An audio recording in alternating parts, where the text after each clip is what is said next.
Bora dar o play então? Bom, vamos lá. Tá começando mais um Money Play comigo, Fabrício Duarte. E você que está acompanhando esse episódio ainda não é inscrito, se esquece de se inscrever. E você que já é inscrito, não esquece de acionar as notificações aqui também para você saber quando a gente lançar episódios novos, tá? Então, esse episódio aqui eu quero falar com você sobre os ruídos de mercado. Já falei em alguns outros episódios aqui do Money Play sobre ruídos de mercado, mas nunca dei muito destaque no que pode prejudicar você, investidor, a tomar uma boa decisão. E nesse episódio é sobre isso que eu quero falar. Então, bora lá comigo. Eu separei aqui alguns ruídos que podem acontecer e podem te atrapalhar na tomada de decisão, tá? O primeiro deles é o boato que alguém comprou ou vai comprar algum ativo no mercado. Com certeza você já passou por aquela situação de estar às vezes numa roda de amigos e um dos seus amigos falar, pô, comprei criptomoedas, por exemplo, né? Comprei Bitcoin, cara, eu comprei, tava 10 mil reais e hoje 150 mil, ganhei dinheiro pra caramba. E aí você foi lá e cara, ele ganhou, eu vou ganhar também, vou comprar.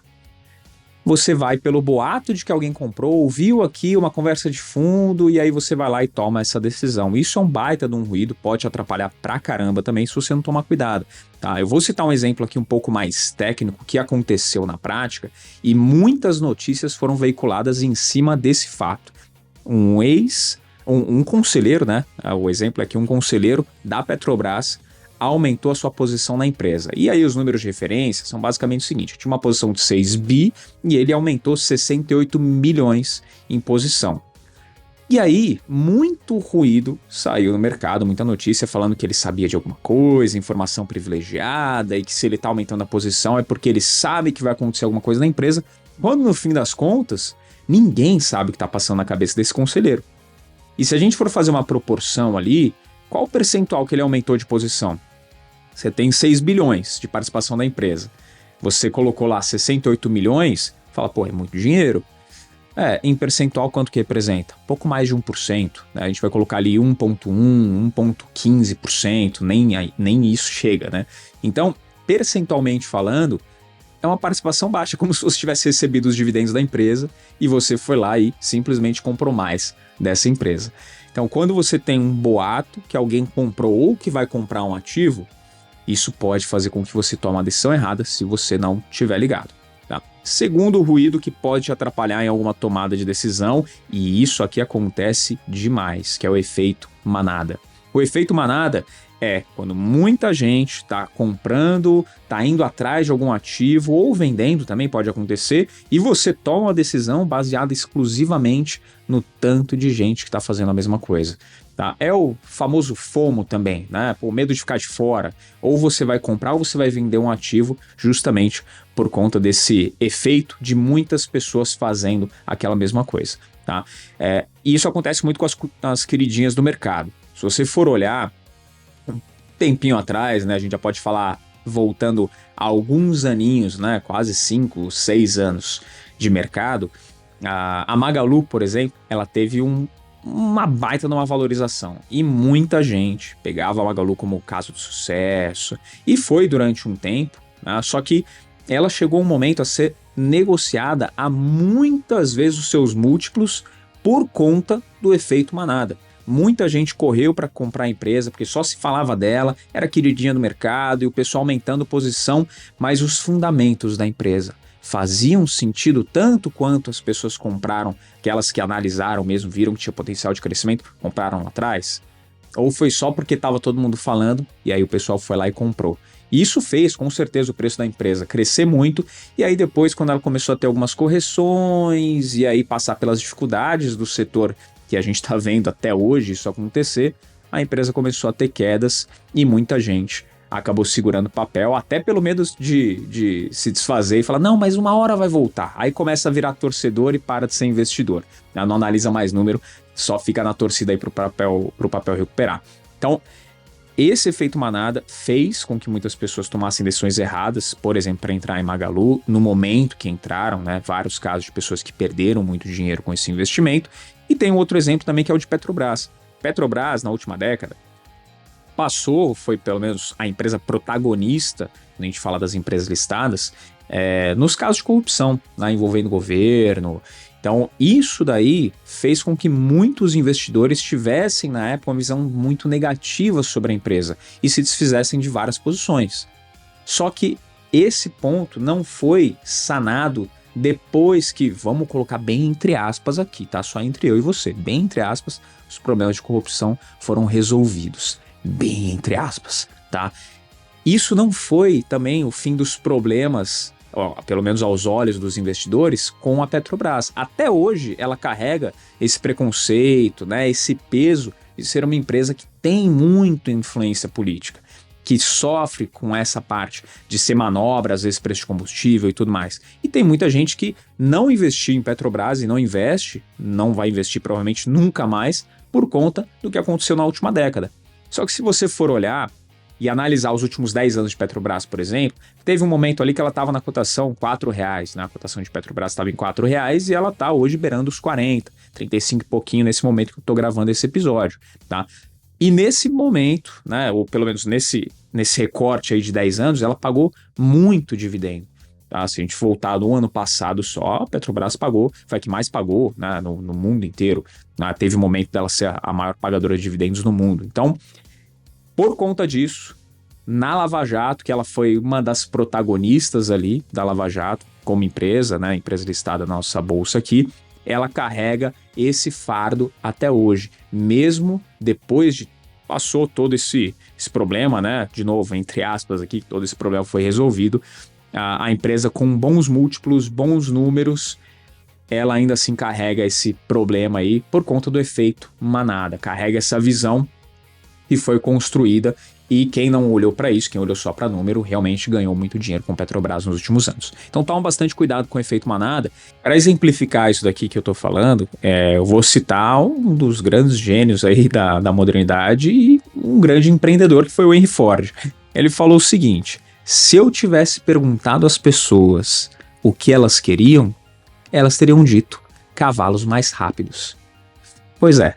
Então, para você ter uma ideia aí de que nem sempre faz sentido ouvir a voz da multidão, você tem que saber fazer as suas análises, como eu já falo aqui há bastante tempo em vários episódios do Money Play. Então, se você acompanha o canal já há bastante tempo, você já está um pouco mais ligado, você já não vai cair no efeito manada. Tá? Terceiro ruído, notícia versus a opinião. Você sabe diferenciar uma notícia de uma opinião? Eu espero que sim, tá? Mas para poder exemplificar esse ruído, qual que é o grande ponto? Um ruído, vou dar um exemplo para você. Presidente da República falou algo em algum discurso. Você pega o presidente de agora, o anterior, o da década passada, enfim. O presidente deu um discurso e esse discurso, ele vai gerar algum movimento no mercado. Ele pode gerar algum movimento no mercado, positivo ou negativo. Só que quando o presidente lhe dá um discurso, isso é um ruído. Por quê? Nada aconteceu de fato. Foi só um discurso, mas o mercado ele já reflete. E aí você tomar alguma decisão, como eu vi, no virar de ano aí de 2022 para 2023, vi muita gente se desfazendo de posição, porque agora o Brasil vai acabar. Não, que agora as empresas, agora a B3, agora estão perdidos. Muita gente ouviu falar isso, assim como em 2018 para 2019 também, ouvi bastante gente falar a mesma coisa. E no fim das contas, isso é ruído. Aí você vai ver ali alguma declaração do presidente atual ou anterior, como eu falei, ou os anteriores, falou alguma coisa, deu movimento na bolsa, mas isso é ruído. São as pessoas se posicionando com base no que talvez vá acontecer, mas nada aconteceu, ou seja, ruído. Qual que é a notícia? Determinada lei foi sancionada. Se alguma lei foi sancionada, isso é notícia. Aconteceu de fato, não tem mais o que fazer. Já está valendo a nova regra. Aí é notícia. Aí sim você tem que talvez mudar de estratégia, talvez mudar alguma posição. Então você tem que saber diferenciar o que é notícia e o que é ruído de fato, o que vai ser a opinião. Tá? A opinião, o presidente ele fez algum discurso, e aí você vai ver em algum programa de TV ou rádio, alguma coisa, algumas pessoas manifestarem opinião sobre aquilo. Eu acho que vai acontecer tal coisa, não, porque depois que ele falou isso, então tal coisa pode acontecer, tudo isso é opinião. Qual que é a notícia de fato? Aconteceu alguma coisa? Não. Determinada lei foi sancionada, aí sim aconteceu algo, aí sim você tem que prestar um pouco mais de atenção e tomar um pouco mais de cuidado, talvez até mudar um pouquinho a sua estratégia, tá? E aí, para exemplificar esse ponto da notícia versus opinião, a gente está falando aqui no Brasil de reforma fiscal já tem bastante tempo, né? Você está acompanhando, só aqui no Money Play eu já fiz a série aí de 3 episódios falando do que pode fazer a nossa bolsa destravar, e a reforma fiscal, ela estava presente nas 3. Sabe o que mudou do primeiro para o último episódio que eu fiz dessa série? Nada. Então, por enquanto, reforma fiscal, a gente não sabe quando vai ser votada, a gente não sabe o texto final da reforma fiscal ainda, então nada foi determinado. Ou seja, ruído, é só opinião até aqui. A gente tem uma ideia do que pode acontecer, tem ali já alguns projetos, né, para essa reforma fiscal, sim, já passou em algumas instâncias, mas nada foi cravado ainda, e a gente nem sabe quando ou se vai ser nesse governo, se vai ser no próximo. Então, tudo isso, por enquanto, é só opinião. Só que tem bastante gente já com posição montada para, se acontecer, ou esperando alguma coisa acontecer da reforma fiscal para poder montar uma posição. As pessoas estão dependendo, alguns investidores dependendo disso para poder tomar alguma atitude em relação à sua estratégia. Quando no fim das contas é só opinião por enquanto. Agora, saindo alguma notícia, aí sim você tem que ficar ligado, você tem que entender o que vai impactar nos investimentos para aí sim poder tomar uma atitude sábia na sua estratégia de investimentos, tá? Quarto ponto que eu separei aqui como ruído: carteira de bilionário ou de youtuber muito famoso. Tenho certeza que você já viu algum vídeo de algum bilionário, algum youtuber falando publicamente, investindo publicamente. Essa é a carteira do canal, onde eu invisto publicamente o meu próprio dinheiro, colocando minha pele em risco aqui, para você, investidor, saber o que eu estou fazendo. Sabe no que isso te ajuda? Nada. Por quê?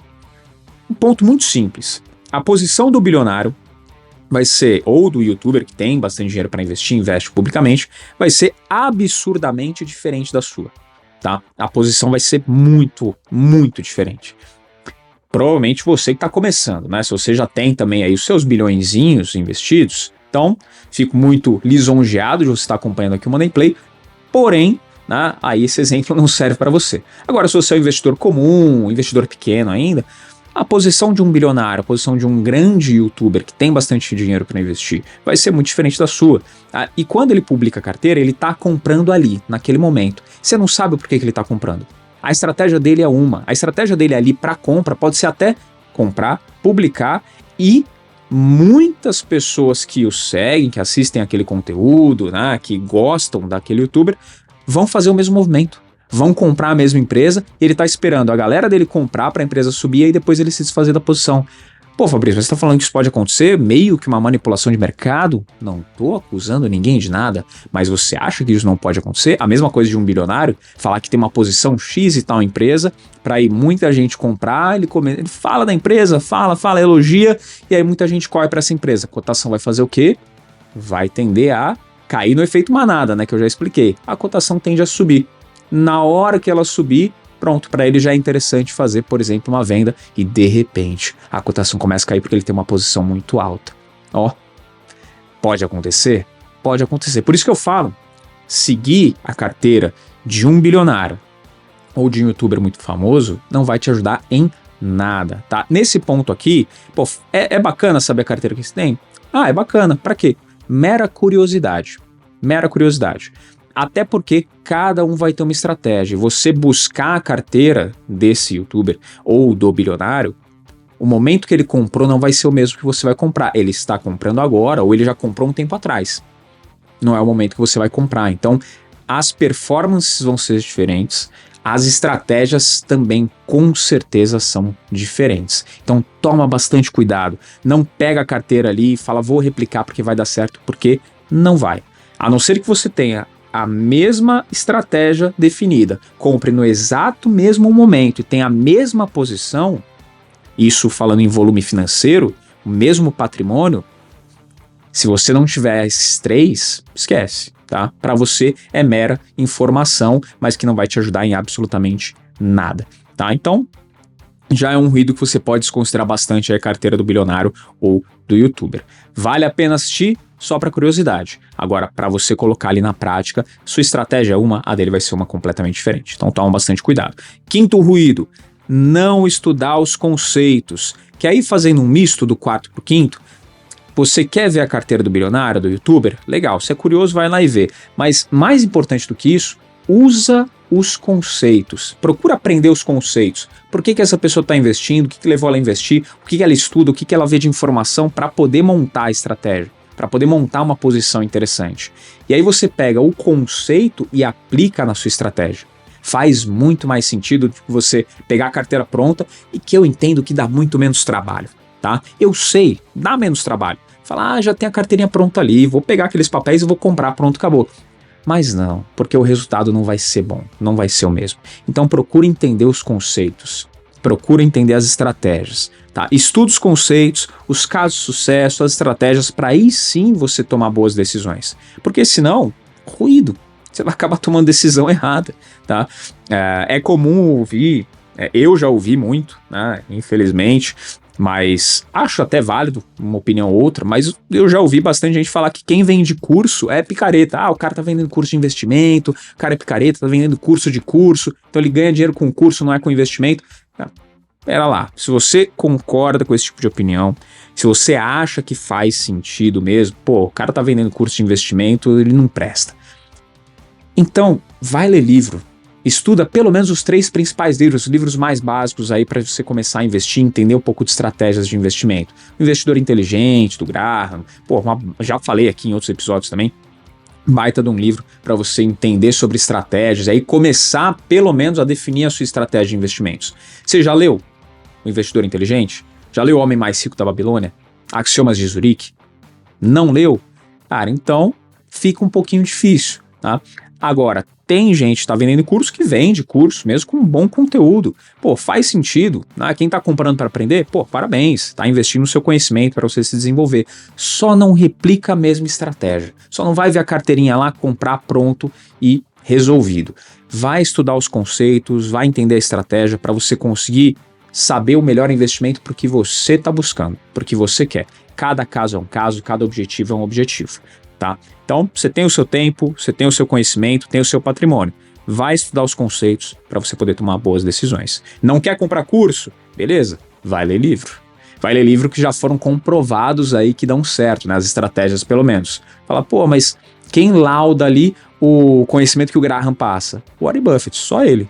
Ele faz exatamente o que o Graham falou, foi aluno do Graham, inclusive, e o que ele fez você pode ter aí por base que deu certo, né? Vai pesquisar um pouquinho da história do cara, se você ainda não conhece, você vai ver que deu muito certo, tá? Esse é o 5º ruído. E o 6º, para a gente poder fechar a lista aqui, é olhar desempenho de ativos separados e não dentro de um portfólio.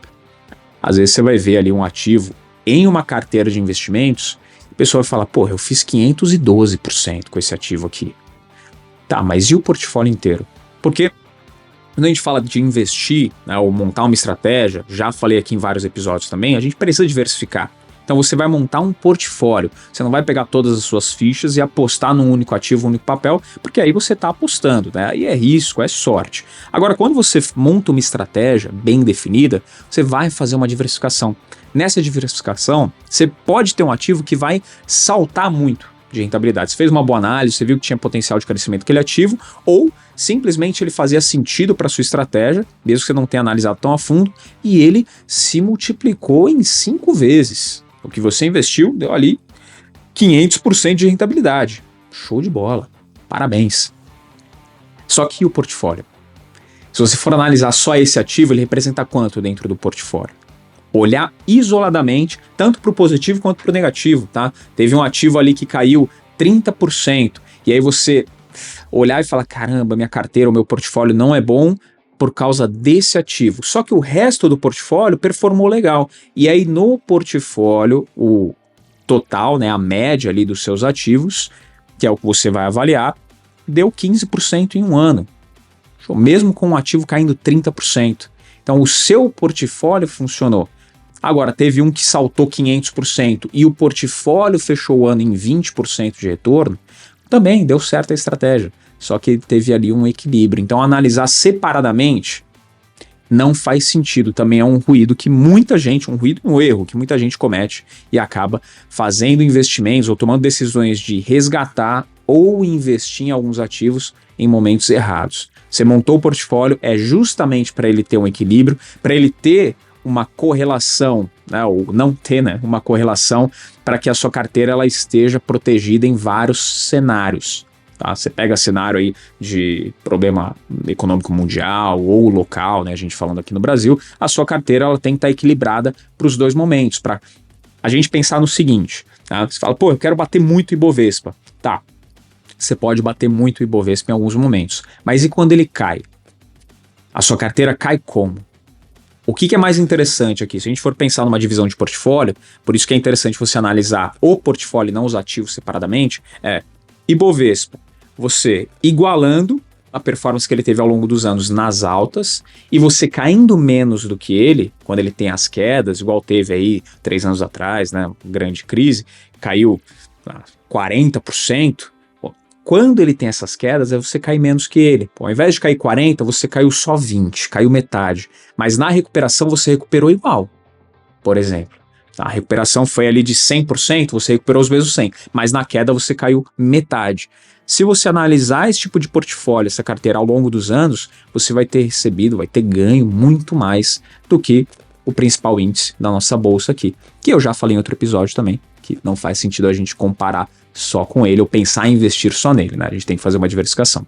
Mas pensando ele como uma base comparativa, que é o que você vai utilizar aí como um benchmark, investindo em renda variável, se você tem o mesmo retorno nas altas e cai menos, no longo prazo você vai estar ganhando e muito desse seu benchmark, tá certo? Então, avalia só o portfólio, não avalia os ativos separadamente, tá? E tem um problema, né, que aí voltando lá para os youtubers ou até os bilionários mesmo, que são youtubers, né, os bilionários popstars, a internet, as redes sociais, elas estão cheias de ganhadores de um ativo só.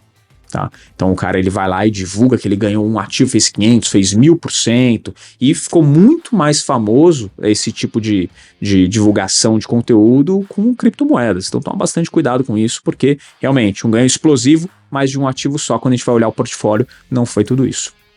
Analise o portfólio para você tomar melhores decisões. Beleza? Esses foram os 6 suítes que eu separei aqui. Se você conhece algum outro, manda aqui embaixo pra gente também no comentário, pra gente poder também trabalhar aí em outro episódio, né? Pra poder falar contigo que tá acompanhando aqui o Money Play. Não esquece de se inscrever, você que ainda não é inscrito, deixar o like, mandar esse episódio aí para pelo menos umas 50 pessoas, né? Sua lista de transmissão, os mais próximos, mandar no grupo dos amigos, tudo mais, para o pessoal saber o que não fazer para poder tomar boas decisões aí nos investimentos, tá? Ah, e tem outro ponto. Eu lancei um mini curso aqui, tá? Gratuito para você poder acompanhar o Como Ganhar Dinheiro Investindo, né? Esse é o nome do mini curso. Muita gente fala sobre isso, mas eu dei no detalhe aí, tanto os agentes do mercado, né, o como você pode também fazer uma boa estratégia de investimentos. Tá tudo aí, eu vou deixar o link aqui na descrição desse episódio também, para você poder clicar e receber esse material para poder ter acesso ao meu mini curso, beleza? Então, não esquece, deixa o like. Vai ver o mini curso lá que eu vou deixar aqui gratuito para você. Se inscreve, você que não é inscrito, segue a gente lá no Instagram, @MoneyPlay_podcast e o meu pessoal, @Fabrício Duarte. Te encontro aqui no próximo Money Play. Tchau.